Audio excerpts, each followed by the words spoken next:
Ziarah merupakan tradisi yang sudah ada sejak lama. Salah satu tradisi ziarah yang ada di kota Palembang adalah tradisi ziarah kubro. Ziarah kubro sebelumnya dikenal dengan ziarah penutup, yang pada perkembangannya menjadi ziarah kubro atau ziarah besar.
Masuknya Islam di Palembang mewarnai perkembangan peradaban, bermula pada berakhirnya Kedatuan Sriwijaya, munculnya Kerajaan Palembang, dan kemudian lahirlah Kesultanan Palembang Darussalam.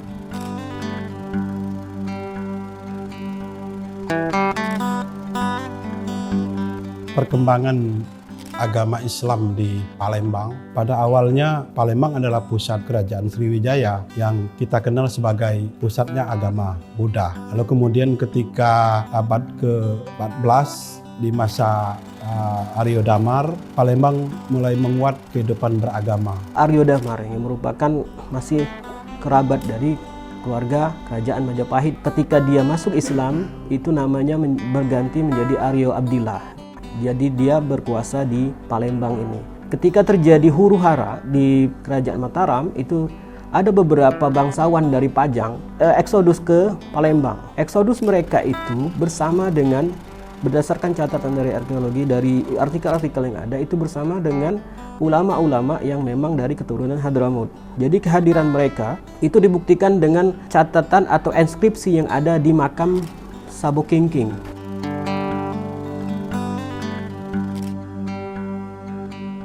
Masuk dan berkembangnya Islam di Palembang tidak terlepas dari peran para aulia dan habaib yang sebagian besar berasal dari Hadramaut. Selain itu, para aulia dan habaib merupakan penasehat di Kesultanan Palembang. Kelompok Sayyid Hadramut atau kelompok habaib ini mereka sudah hadir di Palembang itu sekitar abad ke-17. Jadi sekitar tahun 1650-an gitu mereka sudah menjadi ulama pendamping penguasa atau raja-raja Palembang.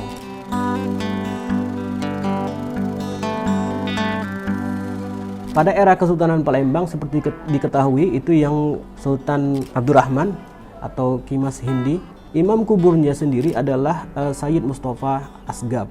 Itu para ulama senantiasa menyertai Kesultanan Palembang. Nah, dari situ kita tahu dari makam-makam mereka, yaitu di sebelah Kesultanan para habaib, itu menunjukkan bahwa Palembang zaman itu betul-betul ini Palembang Darussalam yang berpegang teguh pada syariatnya Nabi Muhammad SAW. Dari sinilah mulai digalakkan untuk menziarahi di samping mengungkapkan sejarah-sejarah mereka. Beberapa keturunan Arab di Palembang diakomodir oleh para sultan-sultan Palembang, tidak saja menjadi penasehat, tapi juga banyak yang kemudian menjadi keluarga sultan, Kesultanan Palembang. Nah, saya pikir beberapa hal ini yang kemudian menyebabkan Islam menjadi kuat di Palembang.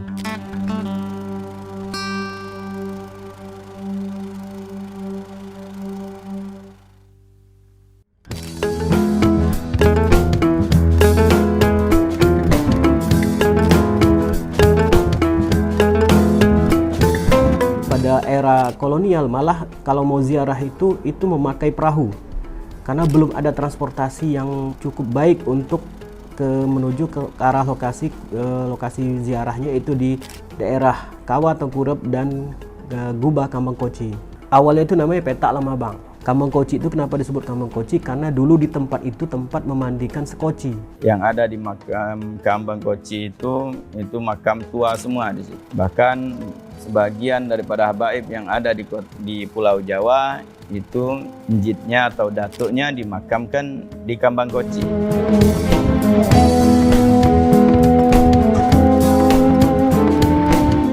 Kambang Koci merupakan situs penting yang diwariskan Sultan Mahmud Badarudin I. Namun, dalam perjalanannya, Kambang Koci memiliki tantangan-tantangan dalam keberlangsungannya sebagai situs bersejarah. Ketika Palembang berkembang sebagai sebuah kota modern di awal abad ke-20, tingginya tingkat perdagangan di Palembang sehingga kemudian pemerintah kolonial Belanda mencari tempat yang strategis untuk membuat sebuah pelabuhan besar di kota Palembang. Tahun 1913 itu sudah ada rencana dari pihak kolonial untuk mengambil alih Kambang Koci ya. Jadi sentral konflik politiknya itu di daerah Kambang Koci, makam Kambang Koci itu. Karena posisinya dia tuh lurus dengan posisi pelabuhan, pas sekali gitu kalau buat perluasan pelabuhan. Jadi Bom Baru ini sebagai pelabuhan berstandar internasional itu sudah diusahakan sejak masa kolonial.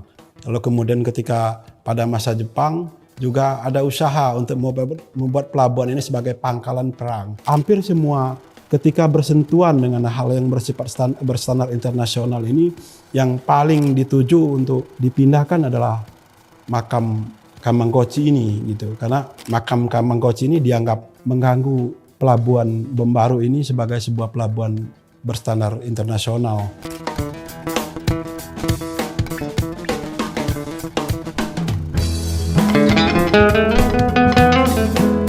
Ketika di masa akhir Orde Baru kalau tidak salah itu ada usaha untuk memindahkan makam Kambang Koci ini. 97 yang jadi sudah sangat nggak bisa diajak komunikasi lagi pihak yang berkuasa pada saat itu. Kurang lebih 104 makam itu sudah disiapkan petinya, kotanya untuk dipindahkan di daerah Gandus kalau nggak salah gitu. Ya dari pihak ahli waris Kambang Koci itu sudah berusaha ya. Ya akhirnya ya sudah tinggal eksekusi saja.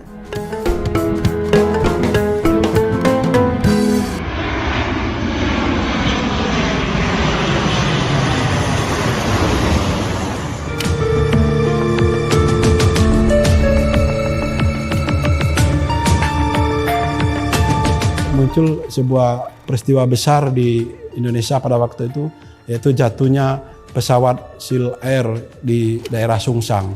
Dan yang menariknya menurut narasi yang ada, korban Seal Air itu sama persis dengan jumlah peti yang dibuat untuk memindahkan makam-makam yang ada di daerah Kambang Koci.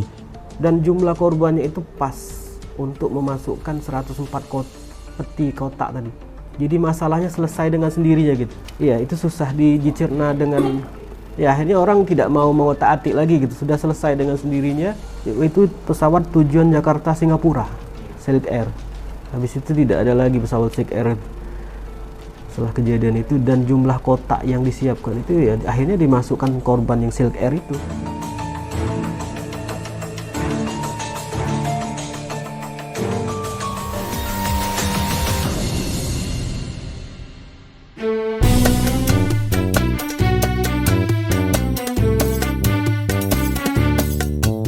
Dengan kejadian tersebut, konflik upaya pemindahan makam Kambang Koci pada tahun itu tidak terlaksana dan perlahan selesai dengan sendirinya. Bisa dikatakan bahwa Kambang Koci itu sendiri itu menjadi sentral atau pusat pelaksanaan ziarah kubro itu sendiri.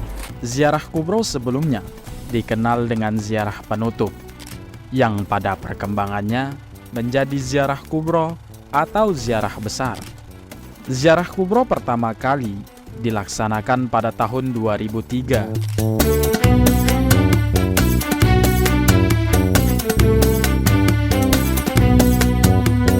Tahun 2003 itu belum banyak, tapi sudah lebih banyak daripada ziarah penutup. Pada tahun 2003 itu paling tidak kalau dihitung-hitung ada 300 orang. Yang awalnya adalah hanya diikuti beberapa orang, kemudian hanya di hari Ahad, dahulu di hari Ahad, kemudian berkembang ramai hingga akhirnya para muhibbin mengumpulkan dana masing-masing untuk makan satu sama lainnya. Bahkan awal-awal itu makannya nasi bungkus.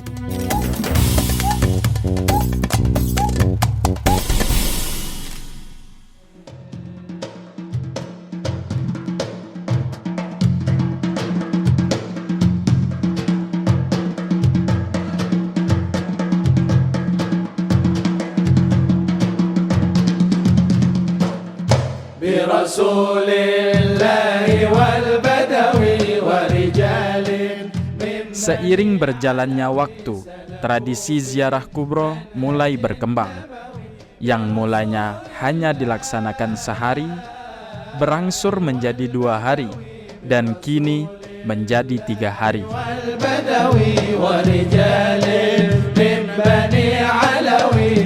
Serta meningkatnya partisipan dari tahun ke tahun, yang tadinya ratusan, kini menjadi ribuan, serta diikuti para peziarah dari berbagai daerah di belahan Nusantara, bahkan dari mancanegara.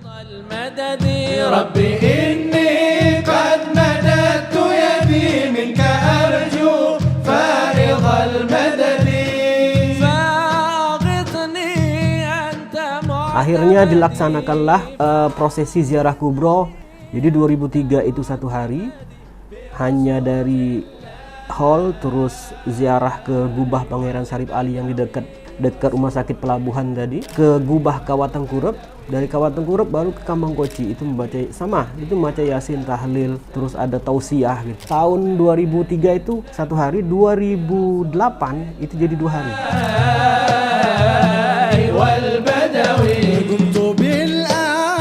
Bertambah hari karena ada hubungannya ulama-ulama yang lain, terutama yang ada di seberang ulu. Di seberang ulu ini di antara seperti tadi bahwa Al-Habib Abdullah bin Idrus bin Syahab, beliau ini ternyata memiliki guru yaitu Al-Habib Ahmad bin Hasan Al-Habsyi, yang beliau bertempat di kampung Karangpanjang 12 Ulu, yang sekarang ini jadi lorongnya BBC. Nah, di seberang ulu itu ada beberapa kampung kaum Sayyid. Orang mungkin tahunya kampung Al-Munawwar saja ya. Padahal sebenarnya ada paling tidak ada 7 kampung di seberang ulu itu. Ada Syahab, ada Al-Kab, ada Al-Habsyi.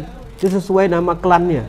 Jadi ziarah di seberang ulu, menziarahi ulamanya. Dimulai dari rumah Al-Habib Ahmad bin Hasan Al-Habsyi, kemudian ziarah ke dia di Telaga Swida. Tahun 2009 itu sudah 3 hari. 3 hari dan melibatkan kepanitiaannya juga lebih banyak. Jadi panitianya bukan dari kelompok dari komunitas itu saja, jadi melibatkan banyak orang dari majelis-majelis taklim gitu yang guru-gurunya ada koneksi ya.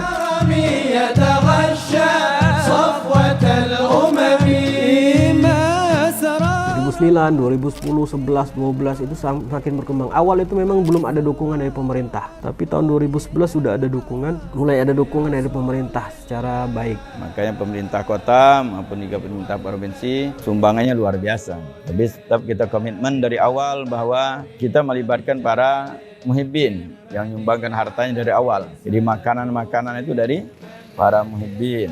Jadi untuk sumbangan, kemudian pemerintah memberikan fasilitas. Jadi seluruhnya ikut andil di dalam ziarah kubro. Baik itu Polri, TNI, itu mereka ikut andil.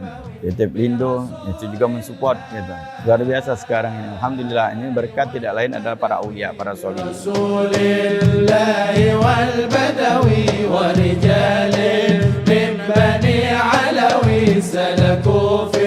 Ziarah kubro itu sendiri menjadi milik umat Islam Nusantara, peradaban Islam Nusantara. Jadi orang sudah kenal. Kalau mikir Palembang itu sudah ziarah kubro itu pasti Palembang. Malah orang Malaysia atau orang Malaysia itu sudah menganggap ziarah kubro tahu Palembang. Dari tamu-tamu yang hadir itu ada yang dari Singapura, ada yang dari Malaysia, ada yang dari Jeddah, terus ada yang dari Oman, terus dari Yaman, terus dari Thailand Selatan ya, sebenarnya jumlahnya masuk ya. Jadi waktu itu pernah tahun berapa itu rombongan dari Thailand Selatan ada orang 20. Tapi hampir rata-rata mereka itu yang dari luar itu Kalau tidak orang dari kelompok tarekat, mereka mempunyai ikatan kekerabatan dengan yang diziarahi. Ada yang di Malaysia, bahkan ada di Yaman sana, kakeknya ada yang di Palembang. Itu melalui catatan silsilah atau genealogi teks. Jadi catatan silsilah itulah yang memberitahukan bahwa kakek saya itu dimakamkan di Palembang. Kalau saya mau berziarah, saya harus ziarah ke Palembang. Palembangnya di mana? Oh, di Kamangkoci.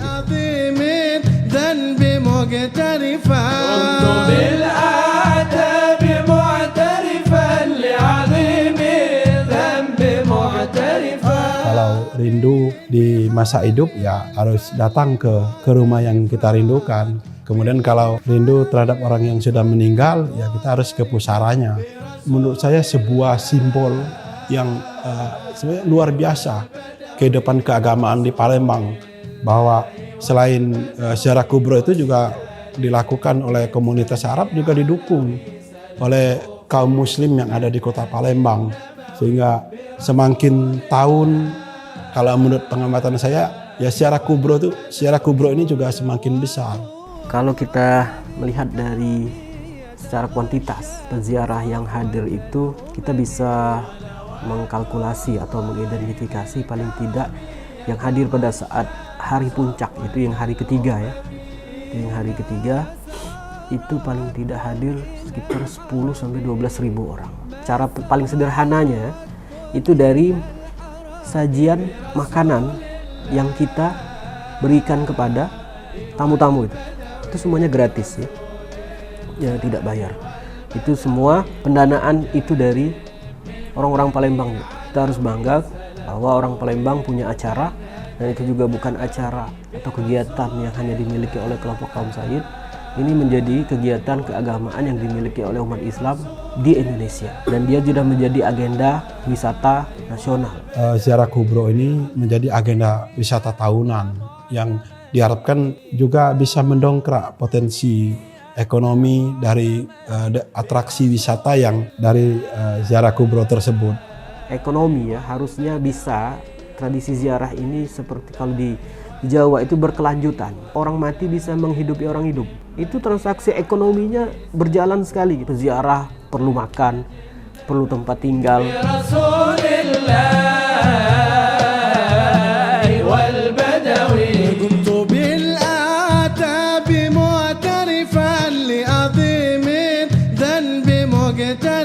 Nah, kenapa tidak melibatkan perempuan pada saat ziarah kubro? Ada yang bertanya seperti itu. Kita menghindari percampuran antara perempuan dan laki-laki karena ini acara yang sakral ya.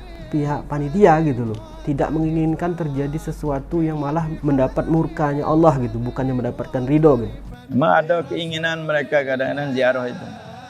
Ada beberapa tahun kadang-kadang yang dari luar ini mereka rombongan membawa juga perempuan. Nah, pernah beberapa tahun rame kadang-kadang perempuan. Maka untuk antisipasinya pada saat itu kita buat acara lain. Jadi banyak juga ustazah-ustazah yang ada, ketika ada tamu-tamu kita ajak ke tempat, mungkin kadang-kadang ke tempat pesantren kita ajak. Mereka dibuat acara yang lain.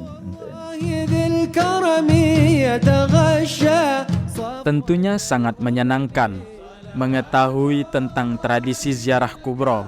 Selain dapat mengenal dan mengetahui lebih jauh mengenai jaringan ulama dan tokoh-tokoh yang berperan sangat penting bagi penyebaran Islam di Palembang dan Nusantara. Apalagi agak-agak ngeri juga pada tahun-tahun politik ini ya.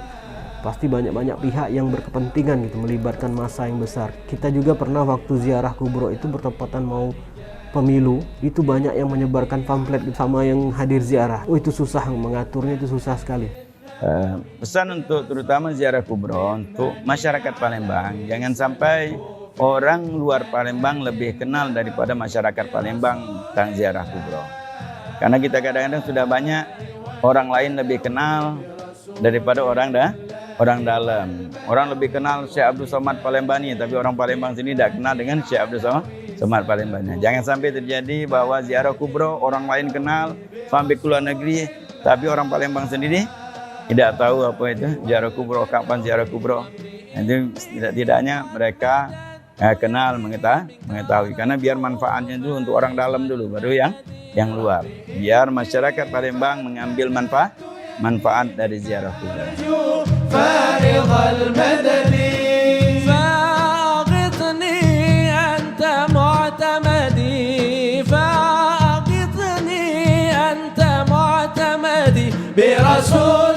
Ziarah kubro ternyata tak hanya berupa kegiatan ziarah, ia telah bertransformasi menjadi wisata religi di kota Palembang yang patut untuk dikembangkan bagi perkembangan wisata dan ekonomi.